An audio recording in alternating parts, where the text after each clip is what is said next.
America में Omicron के 7 और केसेस मिले हैं और आपको बताएं न्यूयॉर्क में ओमिक्रॉन के 5 केसेस पाए गए हैं। मिनेसोटा और कोलोराडो में भी एक केस की पुष्टि हो चुकी है। अमेरिका में ओमिक्रॉन के कुछ 8 केसेस की पुष्टि हो चुकी है। न्यूयॉर्क में ओमिक्रॉन के 5 केसेस पाए गए हैं। मिनेसोटा में एक केस पाया गया है और कोलोराडो में एक केस की पुष्टि हो चुकी है।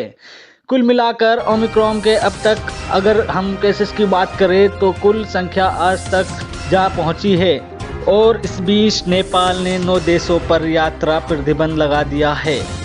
नेपाल ने 9 देशों के यात्रियों की एंट्री को बैन कर दिया है। ओमिक्रॉन को देखते हुए ये फैसला नेपाल द्वारा लिया गया है, यानी कि यात्रियों की एंट्री पर पूरी तरह से बैन लगाया गया है।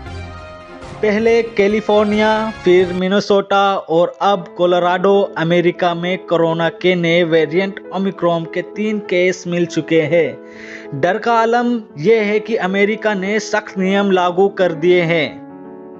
हालात का अंदाज़ा इस बात से लगाया जा सकता है। अमेरिका के राष्ट्रपति जो बाइडेन ने नई ट्रैवल एडवाइजरी जारी की है। उन्होंने कहा है कि अमेरिका आने वालों के पास यात्रा के आने से 1 दिन पहले की कोविड जांच नेगेटिव रिपोर्ट होनी चाहिए। यात्री ने चाहे कोरोना का टीका लिया हो या किसी भी देश का रहने वाला हो, उसे इस नियम का पालन करना ही होगा। नया नियम अमेरिका के साथ साथ सभी विदेशियों पर भी लागू होता है। जो बाइडेन ने फैमिली वैक्सीनेशन की शुरुआत की घोषणा की है। इन सभी क्लिनिक पूरे परिवार की वैक्सीनेशन की सुविधा होगी।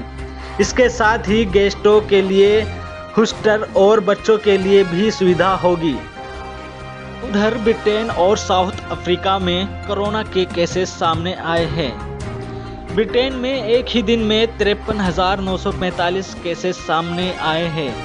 17 जुलाई के बाद ये ब्रिटेन में एक ही दिन में अब तक के सबसे ज़्यादा कोरोना केसेस है। जबकि साउथ अफ्रीका में एक ही दिन में 11,535 केसेस दर्ज किए गए। इन 24 घंटों में साउथ अफ्रीका में कोरोना से 44 मरीजों की मौत हुई है।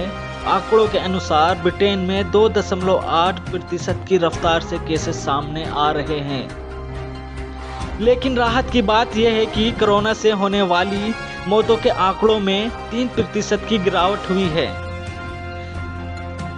साउथ अफ्रीका की चिकित्सक संघ की अध्यक्ष डॉक्टर एंजेलिक कोएल्जी ने कहा है कि ओमिक्रॉन के लक्षण डेल्टा से लक्षण कहे जा सकते हैं। So I just decided to test a patient coming in with symptoms that was not typical of a normal viral infection. Omicron cases की हम बात करें, इन केसेस के बढ़ने के बाद सभी के मन में इस नए वेरिएंट की वैक्सीन को लेकर सवाल उठ रहे हैं।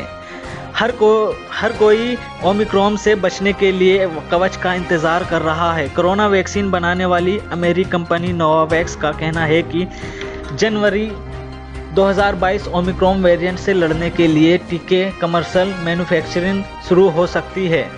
कंपनी का दावा है कि ओमिक्रॉन वेरिएंट के म्यूटेशन को देखते हुए खास तौर पर इस वैक्सीन के निर्माण का फैसला किया। अगले 2 महीने में इस पर काम शुरू कर दिया जाएगा। कंपनी की मौजूदा वैक्सीन कितनी कारगर है, इस पर भी स्टडी हो रही है, जिसका डेटा बहुत जल्द सामने आने वाला है। धन्यवाद। रिपोर्ट सच्चाई आप तक, आशु शाह।